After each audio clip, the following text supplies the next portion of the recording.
Good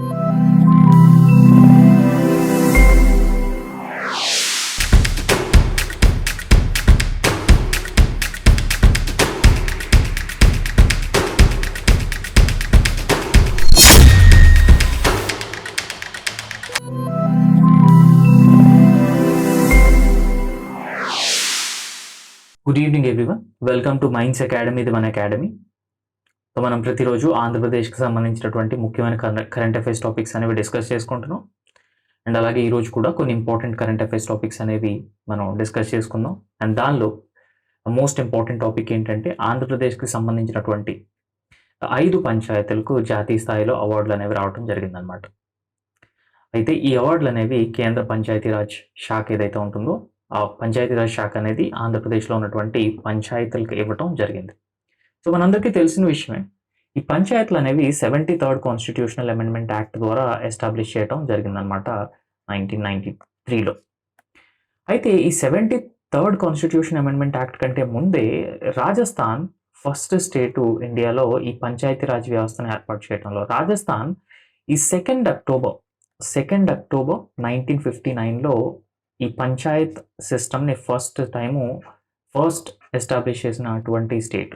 Rajasthan తర్వాత ఆంధ్రప్రదేశ్ ఇండియాలోనే second స్టేటు ఈ పంచాయతీరాజ్ వ్యవస్థని ఏర్పాటు చేయడంలో. సో ఆంధ్రప్రదేశ్ 1 నవంబర్ 1959లో ఈ పంచాయతీరాజ్ వ్యవస్థను అనేది ఏర్పాటు చేసిందనమాట. అయితే బోత్ రాజస్థాన్ అండ్ దాంతోపాటు ఆంధ్రప్రదేశ్ కూడా ఈ పంచాయతీరాజ్ వ్యవస్థ అనేది ఈ బల్వంత్ రాయ్ మెహతా కమిటీ, సో ఈ బల్వంత్ రాయ్ మెహతా కమిటీ రికమెండేషన్స్ని బేస్ చేసుకుని ఆంధ్రప్రదేశ్ అండ్ అదేవిధంగా రాజస్థాన్లో ఈ పంచాయతీరాజ్ వ్యవస్థ అనేది ఏర్పాటు చేయడం జరిగింది.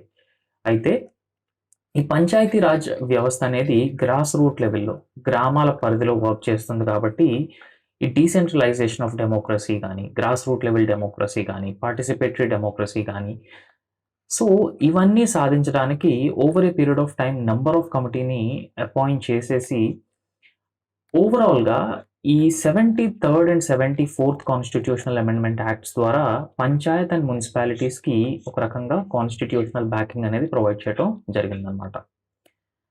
రైట్. సో దానిలో భాగంగానే ఇప్పుడు ఆంధ్రప్రదేశ్ పంచాయత్స్ చూసుకుంటే one of the best performing panchayats Andhra Pradesh panchayats దేశంలోనే. దానికి రికగ్నిషన్గా రీసెంట్గా కేంద్ర పంచాయతీరాజ్ శాఖ జాతీయ ఉత్తమ పంచాయతీ అవార్డులు అనేవి ప్రకటించడం జరిగింది. అండ్ ఈ జాతీయ ఉత్తమ పంచాయతీ అవార్డుల్లో ఆంధ్రప్రదేశ్కి సంబంధించినటువంటి 5 పంచాయతీలు అనేవి ఈ అవార్డులను దక్కించుకోవడం జరిగింది. వివిధ కేటగిరీలో డిఫరెంట్ కేటగిరీస్ ఉంటాయన్నమాట. సో ఆ కేటగిరీస్లో ఈ ఆంధ్రప్రదేశ్కి సంబంధించినటువంటి 5 పంచాయతీలు ఈ అవార్డులు అనేవి దక్కించుకున్నాయి.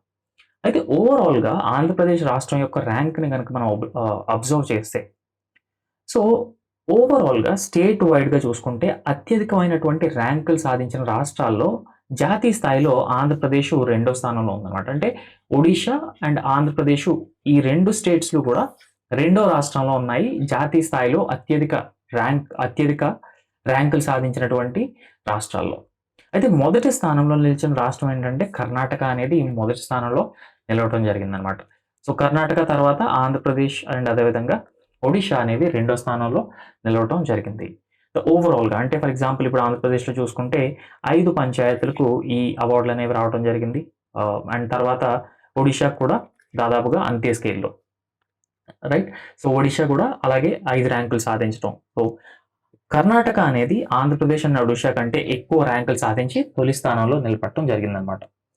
అయితే ఈ అవార్డులు ఏవైతే ఉంటాయో ఈ అవార్డులు అనేవి దీన్ దయాళ్ ఉపాధ్యాయ పంచాయత్ సతత్ వికాస్ పురస్కార్ 2025లో భాగంగా ఇవ్వడం జరుగుతుంది అనమాట. దీన్ దయాళ్ ఉపాధ్యాయ్ పంచాయత్ సతత్ వికాస్ పురస్కార్ 2025లో భాగంగా. అయితే వీటిలో ఆంధ్రప్రదేశ్లో అవార్డులు దక్కించుకున్నటువంటి 5 పంచాయతీలు మనం ఒక్కసారి అబ్జర్వ్ చేస్తే విశాఖపట్నం జిల్లా శృంగవరం. ఈ విశాఖపట్నం జిల్లా శృంగవరం పంచాయత్కి ఏ విభాగంలో తొలి ర్యాంక్ వచ్చిందంటే సుపరిపాలన విభాగంలో. ఈ సుపరిపాలన గుడ్ గవర్నెన్స్, ఈ గుడ్ గవర్నెన్స్లో శృంగవరం, ఇది విశాఖపట్నం జిల్లాలో ఉన్నటువంటి శృంగవరం పంచాయత్కి మొదటి ర్యాంకు దక్కింది. అండ్ మొదటి ర్యాంక్ వచ్చినందుకు ఈ పంచాయత్కి ₹1,00,00,000 నగదు బహుమతి కూడా కేంద్ర ప్రభుత్వం ఇవ్వటం జరిగిందనమాట పంచాయతీరాజ్ శాఖ. అయితే తిరుపతి జిల్లాలో ఉన్నటువంటి బొక్కసంపాలెం పంచాయతీ ఏదైతే ఉందో ఈ పంచాయత్ మహిళా మిత్ర విభాగం అనమాట. రైట్. సో ఒక రకంగా ఉమెన్ ఫ్రెండ్లీ పంచాయత్ ఇది. ఈ బొక్కసంపాలెం పంచాయత్ ఏదైతే ఉందో ఇది ఉమెన్ ఫ్రెండ్లీ పంచాయత్ అనమాట. ఈ ఉమెన్ ఫ్రెండ్లీ పంచాయత్ విభాగంలో ఈ పర్టికులర్ పంచాయత్ ఏదైతే ఉందో దీనికి కూడా ఫస్ట్ ర్యాంక్ అనేది లభించడం జరిగిందనమాట. సో ఫస్ట్ ర్యాంక్ వచ్చినందుకు ₹1,00,00,000 నగదు బహుమతి అనేది కేంద్ర పంచాయతీరాజ్ శాఖ ప్రకటించడం జరిగింది. అండ్ థర్డ్గా ఈ చెముళ్లపల్లి పంచాయతీ ఏదైతే ఉందో ఈ చెముళ్లపల్లి పంచాయతీ వైఎస్ఆర్ కడప జిల్లాలో ఉందన్నమాట. అయితే ఈ పవర్టీ ఎలివియేషన్ అంటే ఈ పేదరిక నిర్మూలన ఏదైతే ఉందో ఈ పేదరిక నిర్మూలన పైన స్ట్రాంగ్గా ఈ గవర్నమెంట్ స్కీమ్స్ కానీ సో ఇట్లాంటివన్నీ కూడా బాగా ఇంప్లిమెంట్ చేసి ఈ పేదరిక నిర్మూలన అనే విభాగంలో ఈ చెముళ్లపల్లి పంచాయతీ అనేది 2వ స్థానంలో నిలబడింది. అండ్ 2వ స్థానంలో నిలబడినందుకు దీనికి ₹75 లక్షల ప్రైజ్ మనీ అనేది కేంద్ర పంచాయతీరాజ్ శాఖ విభాగం ఇవ్వటం జరిగిందనమాట. ఫోర్త్ మనకి గుండమాల అనే పంచాయత్ ప్రకాశం జిల్లాలో ఉందన్నమాట. ఈ గుండమాల పంచాయత్ ఈ మౌలిక వసతుల సాధన అంటే పంచాయత్ లెవెల్లో ఇన్ఫ్రాస్ట్రక్చర్ ఏదైతే ఉంటుందో ఆ ఇన్ఫ్రాస్ట్రక్చర్ ఇంప్రూవ్మెంట్లో భాగంగా ఈ గుండమాల పంచాయత్ ప్రకాశం జిల్లాకి 3rd ర్యాంక్ రావడం జరిగింది దేశంలో దీనికి 3rd ర్యాంక్ రావడం జరిగింది. అండ్ 3rd ర్యాంక్ వచ్చినందుకు దీనికి ₹25 లక్షల ప్రైజ్ మనీ అనేది పంచాయతీరాజ్ శాఖ అనేది ఇవ్వడం జరిగిందనమాట. సో ఫిఫ్త్ ఏంటంటే కుప్పం, ఇది చిత్తూరు జిల్లాలో ఉంది. అండ్ ఈ కుప్పం అనేది ఉత్తమ బ్లాక్ పంచాయతీ విభాగంలో ఈ ఉత్తమ బ్లాక్ పంచాయత్ విభాగంలో నానాజీ దేశ్ముఖ్ పురస్కారం ఈ కుప్పం పంచాయతీకి ఇవ్వటం జరిగిందనమాట.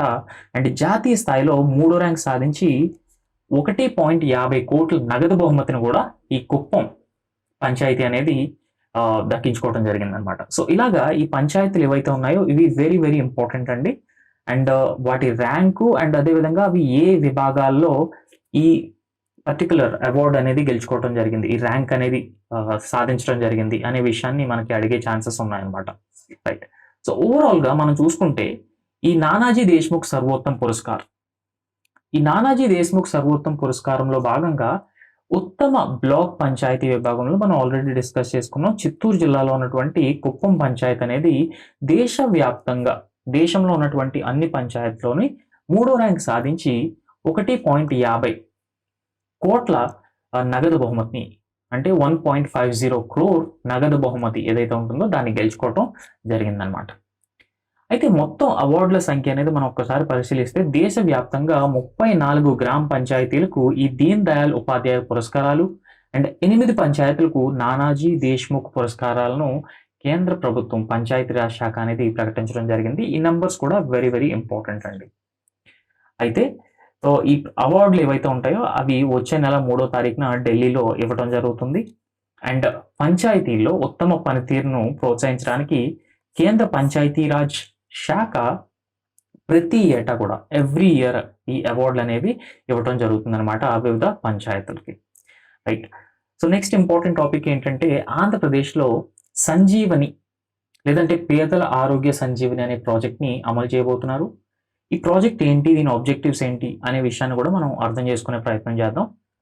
అండ్ ఈ సంజీవని అంటే ఏంటంటే రాష్ట్ర వ్యాప్తంగా ఉన్నటువంటి 5.20 కోట్ల ప్రజలకు ఈ డిజిటల్ హెల్త్ కేర్ ప్రొవైడ్ చేయాలనేది ఈ సంజీవని పథకం యొక్క ముఖ్య ఉద్దేశం అనమాట. సంజీవని అంటే డిజిటల్ హెల్త్ కేర్ అండి, డిజిటల్ హెల్త్ కేర్ అనమాట. సో ఈ డిజిటల్ హెల్త్ కేర్ ప్రొవైడ్ చేయటమే ఈ సంజీవని పథకం యొక్క ముఖ్య ఉద్దేశం అనమాట. సో ఈ సంజీవని పథకంలో దాదాపుగా 5.20 కోట్ల మందికి రాష్ట్ర వ్యాప్తంగా ఈ డిజిటల్ వ్యవస్థ ద్వారా బెటర్ హెల్త్ కేర్ సర్వీసెస్ అనేవి ప్రొవైడ్ చేయాలని చెప్పేసి ఈ సంజీవని ఏదైతే ఉందో ఈ ప్రాజెక్ట్ యొక్క ప్రధాన లక్ష్యం అనమాట.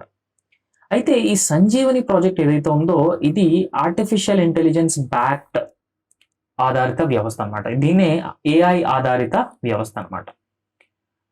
సో దీనిలో ముఖ్యంగా ఇది AI ఆధారిత వ్యవస్థ అవటం వల్ల ఈ సంజీవనిలో భాగంగా రోగ నిర్ధారణ నుంచి అంటే డయాగ్నోసిస్ స్టేజ్ నుంచి ఆ వ్యక్తి కోలుకునే వరకు కూడా కంప్లీట్గా ఎండ్ టు ఎండ్ మానిటరింగ్ ఉంటుందన్నమాట. అండ్ దాంతోపాటు ముందస్తు పరీక్షలు నిర్వహించడం అండ్ ఆ పరీక్షల ద్వారా వ్యాధి తీవ్రతను తగ్గించడం కూడా దీని యొక్క ముఖ్య ఉద్దేశం అనమాట. రైట్. నా ప్రయోగాత్మకంగా ఈ సంజీవని అనే ఒక పథకాన్ని ఎక్కడ సంజీవని సో ఈ సంజీవని అనే పథకాన్ని ఆల్రెడీ ఎక్కడ పైలట్ ప్రాజెక్ట్గా ఇంప్లిమెంట్ చేశారు అంటే చిత్తూరు జిల్లాలో ఉన్నటువంటి కుప్పంలో దీన్ని పైలట్ ప్రాజెక్ట్గా ప్రారంభాత్మకంగా స్టార్ట్ చేయడం జరిగింది. అండ్ గత జూలైలో చీఫ్ మినిస్టర్ చంద్రబాబు నాయుడు గారు దీనికి శ్రీకారం చుట్టడం కూడా జరిగింది. అంటే 2025 జూలైలో దీన్ని కుప్పం జిల్లాలో సో చిత్తూరు జిల్లా కుప్పంలో ప్రయోగాత్మకంగా ప్రారంభించడం కూడా జరిగిందన్నమాట. అయితే కుప్పంలో ఉన్నటువంటి Tata digital nerve centre so ఈ పర్టికులర్ సెంటర్ ద్వారా ఇప్పటికే 3 లక్షల మందికి ఈ ఆరోగ్య స్థితిగతులను డిజిటల్ వేదికతో అనుసంధానించడం కూడా జరిగింది. అండ్ కుప్పంలో ఈ సంజీవని అనే పథకం ఏదైతే ఉందో అది విజయవంతం కావడం వల్ల దీన్ని చిత్తూరు జిల్లా వ్యాప్తంగా దాదాపుగా 18 లక్షల మందికి ఈ సేవలు అనేటివి విస్తరించడం కూడా జరిగిందనమాట. అయితే ప్రస్తుతం తిరుపతి, అన్నమయ్య జిల్లాలో ఉన్నటువంటి వివిధ మండలాలకు అంటే నారావారిపల్లె, పొంగనూరు, చౌడపల్లె సో మొదలైన అన్ని ప్రాంతాల్లో కూడా దీన్ని ఇంప్లిమెంట్ అనేది చేయటం జరుగుతుందన్నమాట. సో దీన్ని ఈ డిఫరెంట్ ఏరియాస్లో కూడా ఇంప్లిమెంట్ చేస్తున్నారు. ఓవరాల్గా ఈ సంజీవని అనే పథకం ద్వారా జనరల్గా ఏమవుతుందంటే ఈ హెల్త్ రికార్డ్స్ అనేవి మెయింటైన్ చేయబడతాయి. And health records for example ఏదైనా ఒక డిసీజ్ ఉందంటే ఆ డిసీజు ఏ ఏరియాస్లో ఎక్కువగా ఉంది అండ్ ఆ డిసీజ్ ఆ డిసీజ్ తగ్గడానికి తీసుకున్నటువంటి చర్యలు ఏంటి అండ్ ఏ వయసులో ఉన్నటువంటి వ్యక్తులు ఎక్కువగా ఈ డిసీజెస్ బారిన పడుతున్నారు అండ్ అక్కడ హెల్త్ కేర్ సర్వీసెస్ ఏ విధంగా ప్రొవైడ్ చేస్తున్నారు, so primary health care centres ఏ విధంగా వర్క్ చేస్తున్నాయి, మెడికల్ స్టాఫ్ ఎంతమంది ఉన్నారు, సో ఇవన్నీ కూడా ఓవరాల్గా అనలైజ్ చేస్తుంది ఈ సంజీవని అనే పర్టికులర్ ప్రాజెక్ట్ అనమాట. సో ఓవరాల్గా ఈ డిజిటల్ హెల్త్ కేర్ ద్వారా ఒక రకంగా యూనివర్సల్ హెల్త్ కేర్ ప్రొవైడ్ చేయాలనే ఉద్దేశంతో ఈ సంజీవని అనే పథకాన్ని తీసుకురావడం కూడా జరిగిందనమాట. Thank you so much.